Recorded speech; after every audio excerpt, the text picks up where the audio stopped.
नमस्कार, आप देख रहे हैं हमारा खास शो प्रार्थना हो स्वीकार और मैं हूं आपके साथ शगुफ्ता साहिल देव। देखिए, सनातन संस्कृति की उपासना में शंखनाद की परंपरा रही है। पूजा चाहे मंदिर में की जाए या फिर घर में, शंख का प्रयोग सदियों से चला आ रहा है।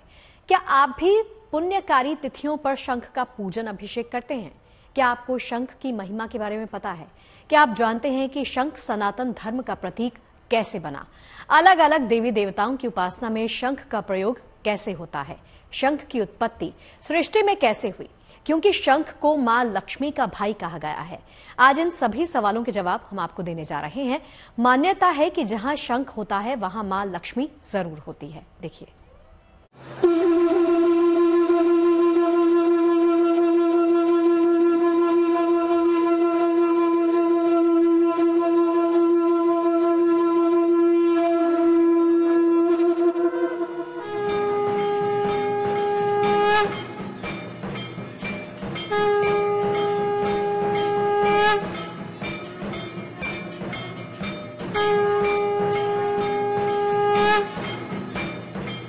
पूजा में बजता है शंख। शंख के लाभ हैं असंख्य। शंख ध्वनि से दूर होगा वास्तु विकार। शंख ध्वनि से महकेगा आपका घर संसार। क्योंकि जहां होता है शंख, वहां विराजते हैं श्री हरि।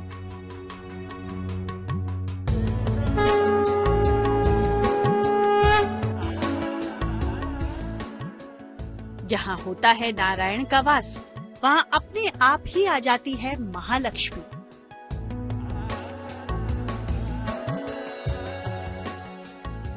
और जहां रहती हैं मां लक्ष्मी, वहां सौभाग्य और ऐश्वर्य स्वयं चला आता है।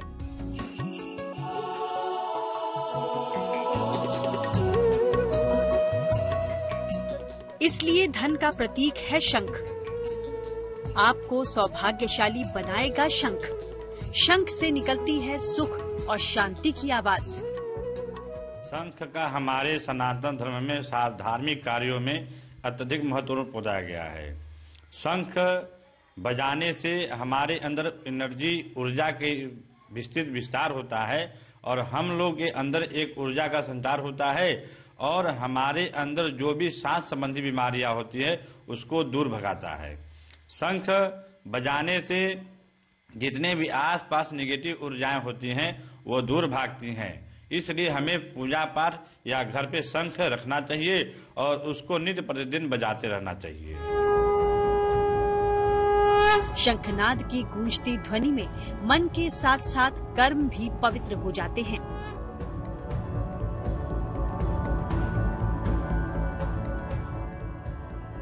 मंदिर हो, मांगलिक कार्य हो,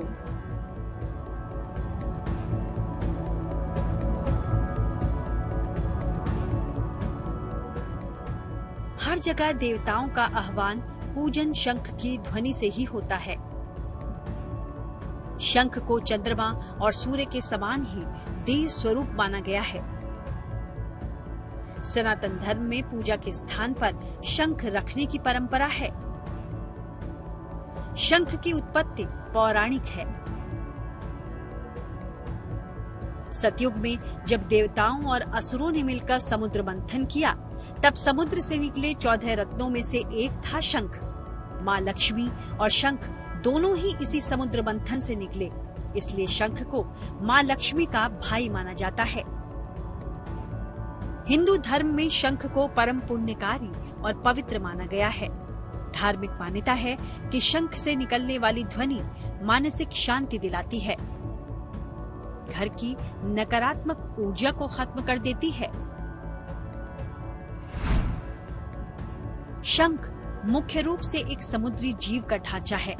पौराणिक मान्यताओं में शंख की उत्पत्ति समुद्र से मानी गई है। कुछ मान्यताओं में तो शंख को लक्ष्मी जी का भाई भी माना जाता है। कहते हैं जहाँ शंख होता है वहाँ लक्ष्मी जरूर होती हैं।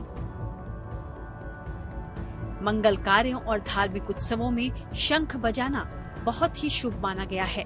घर में पूजा वेदी पर शंख की स्थापना की जाती है। शंख को दीपावली, होली, महाशिवरात्रि और नवरात्रि पर स्थापित करना चाहिए। रवि पुष्य, गुरु पुष्य नक्षत्र जैसे शुभ मुहूर्त में भी शंख स्थापित करना उत्तम होता है। शंख धार्मिक प्रयोजन के साथ संदेश भेजने का काम भी करता था। युद्धों का आरंभ और अंत शंखनाद से ही किया जाता था। कहते हैं शंख के स्पर्श मात्र से साधारण जल भी गंगा जल के समान पवित्र हो जाता है। लेकिन शंख की ये पवित्रता केवल धर्म और आस्था से जुड़ी नहीं है। विज्ञान भी शंख के गुणों को महत्व देता है। तो आइए हम आपको शंख का वैज्ञानिक महत्व अब बताते हैं। जितनी भी निगेटिव ऊर्जाएं होती हैं, नकारात्मक ऊर्जा होती है, वो दूर भागते हैं और सकारात्मक ऊर्जाएं, जैसे घी का दीपक जलाने से सकारात्मक ऊर्जा प्राप्त होती है, उसी प्रकार से शंखनाद करने से सकारात्मक ऊर्जाएं घर में आती हैं और जितनी भी नकारात्मक ऊर्जाएं, प्रेत बाधाएं होती हैं, वो दूर भागते हैं।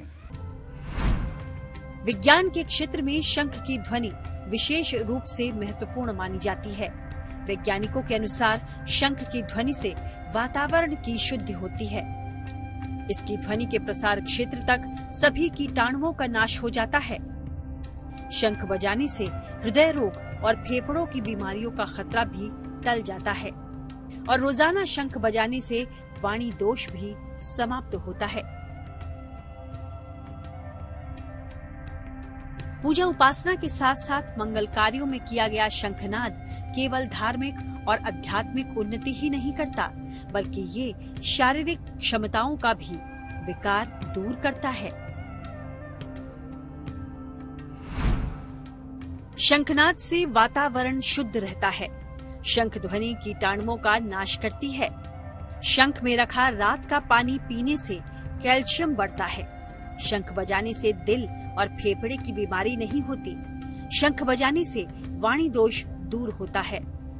शंख बजाने से कुंभक, रेचर, प्राणायाम 3 आसन हो जाते हैं। मनोरोगों में कारगर पाया गया है शंख। दमा, रक्तचाप नियंत्रित करता है शंखनाद। शंखनाद से मस्तिष्क तेज और स्नायु तंत्र सक्रिय रहता है। पौराणिक मान्यता है कि हर देवी देवता का अपना एक अलग शंख होता है और अलग अलग शंखों का महत्व भी अलग होता है। आपके लिए कौन सा शंख शुभ होगा? कौन से शंख से आपके जीवन में सुख और संपन्नता आएगी? ये जानने के लिए आपको शंखों के अलग अलग प्रकारों के बारे में जानना होगा। शंख मूलतः 3 प्रकार के होते हैं। एक दक्षिणावर्ती, एक मध्यावृत्ति और दूसरा उत्तरावृत्ति या वामवृत्ति बोला जाता है। दक्षिणावृत्ति जो शंख होता है वो भगवान विष्णु को प्रिय है और जो उत्तरावृत्ति या वामवृत्ति है वो माँ लक्ष्मी को पसंद है। शंख कई प्रकार के होते हैं। सभी प्रकार के शंखों की विशेषता और पूजन पद्धति अलग अलग होती है। शंख की आकृति के आधार पर आमतौर पर इसके 3 प्रकार माने गए हैं। पहला दक्षिणावर्ती शंख, दूसरा मध्यवर्ती शंख और तीसरा वामावर्ती शंख। वामावर्ती शंख अगर घर में स्थापित हो तो धन की कमी नहीं होती। महालक्ष्मी शंख, मोती शंख और गणेश शंख भी पाया जाता है।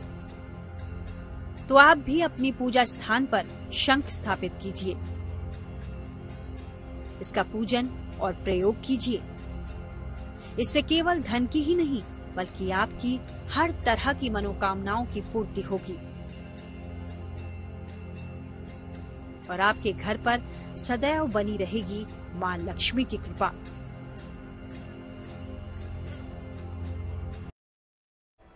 देखिए, मंदिर हो या घर, दोनों ही जगह पूजा के स्थान पर शंख विराजित रहता है। शंख के प्रकार, उसके प्रयोग और महत्व के बारे में तो हमने आपको बता दिया। अब जानते हैं शंख के प्रयोग की सामान्य विधि क्या है और कैसे स्थापित करें घर में शंख।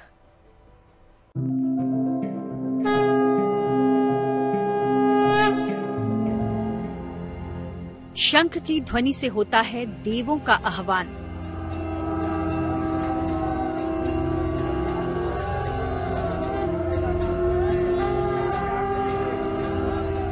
शंख की ध्वनि से पवित्र होता है वातावरण।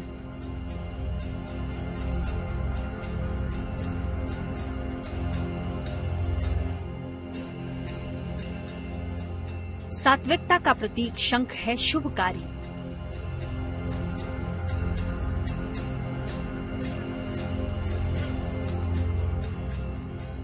शंख ध्वनि से कृपा बरसाएंगे गिरधारी।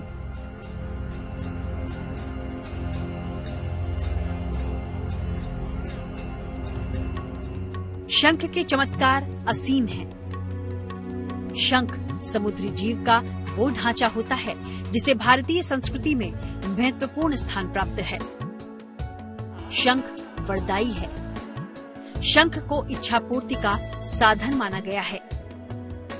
इसलिए हर देवी देवता के अनुष्ठान में शंख का इस्तेमाल जरूर किया जाता है। शंख के बिना भगवान विष्णु और माता लक्ष्मी की पूजा अधूरी मानी गई है। कहते हैं जिस घर में शंख की स्थापना होती है उस घर में अनिष्ट का नाश हो जाता है। कहते हैं जहाँ शंख होता है वहाँ धन हानि नहीं होती। शंख के वास के साथ साथ माँ लक्ष्मी का वास अपने आप हो जाता है।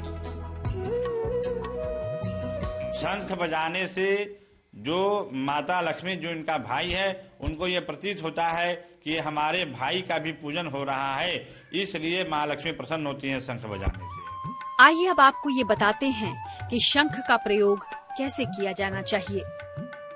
आमतौर पर लोग बाजार से शंख खरीद कर लाते हैं और उसका प्रयोग करना शुरू कर देते हैं, पर धर्म से जुड़ी हर चीज के प्रयोग की एक विधि होती है। तो चलिए अब आपको शंख के सामान्य रूप से प्रयोग की विधि बताते हैं। नवरात्रि, होली, दीपावली या शुभ मुहूर्त पर सफेद शंख घर लेकर आएं। शंख को गंगा जल और दूध से स्नान करवाएं और शुद्ध कर लें। शंख को गुलाबी कपड़े में लपेटकर आसन पर स्थापित करें। सुबह और संध्या की पूजा के बाद शंख बजाएं। शंख को दैनिक पूजा में 3-3 बार ही बजाना चाहिए। शंख बजाने के बाद धोकर आसन पर ही रख दें। शंख माँ लक्ष्मी के भाई हैं, इसलिए शंख पर भगवान विष्णु का विशेष स्नेह रहता है। शंख में जल भरकर भगवान का अभिषेक करते हैं। जन्माष्टमी पर शंख से भगवान का पंचामृत अभिषेक होता है। शंख के जल से काफी जल्दी प्रसन्न होते हैं भगवान। शंख से किया गया दुग्धाभिषेक भगवान विष्णु को अति प्रिय है। शास्त्र जहां भगवान विष्णु और माता लक्ष्मी की पूजा में शंख का होना अनिवार्य बताते हैं, वहीं देवों के देव महादेव भगवान शिव की पूजा में शंख का प्रयोग वर्जित माना गया है। जो भी हमारे घर में पूजन स्थल है, मंदिर है, उसमें शंख में जल भर करके और शंख का आसन जिसको तिपाई बोला जाता है, तिपाई पे शंख को पूर्वाभिमुख जो उसका अग्र भाग होता है, बजाने वाला पश्चिमाभिमुख होता है और जो जहाँ से जल गिरता है उसको पश्चिमाभिमुख रख करके उसमें तुलसी दल और जल, गंधोदक या चंदन या पुष्प आदि रख करके हमेशा शंख को रखते हैं और प्रार्थना करना चाहिए और निम्न मंत्रों का अगर संभव हो तो पाठ करें। और हमारे भगवान विष्णु और माता लक्ष्मी दोनों प्रसन्न होते हैं, इसलिए हम लोग भगवान विष्णु की पूजा में मूलतः शंख का प्रयोग करते हैं और वादन उसका करते हैं, जिससे कि भगवान विष्णु प्रसन्न होते हैं और हमारी सभी मनोकामनाओं को पूर्ण करते हैं। शंख कई प्रकार के होते हैं और सभी प्रकारों की विशेषता और पूजा पद्धति अलग अलग है। ऐसे में शंख के इस्तेमाल में बरती जाने वाली सावधानियां और शंख के प्रयोग से वास्तु दोष दूर करने के प्रयोग हम आपको आगे बताएंगे। देखिए, शंख सृष्टि में कैसे आया ये तो आपने जान लिया, लेकिन अब आपको हम बताने वाले हैं कि शंख के प्रयोगों से वास्तु दोष भी दूर होता है। शंख ध्वनि से कई विकारों को नष्ट किया जा सकता है, लेकिन इसके लिए शंख के प्रयोग की सावधानियों का भी ख्याल रखना जरूरी हो जाता है।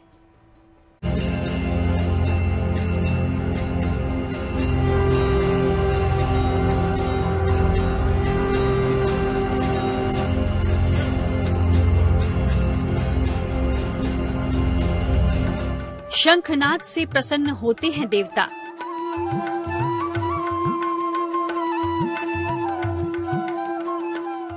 जीवन में आती है शुभता और संपन्नता। शंख का सिर्फ धार्मिक या देवलोक तक ही महत्व नहीं, बल्कि वास्तु की दृष्टि से भी शंख को बेहद महत्वपूर्ण माना गया है। वर्तमान समय में वास्तु दोष के निवारण के लिए जिन चीजों का प्रयोग किया जाता है, उनमें से यदि शंख आदि का उपयोग कर लिया जाए तो कई प्रकार के लाभ हो सकते हैं।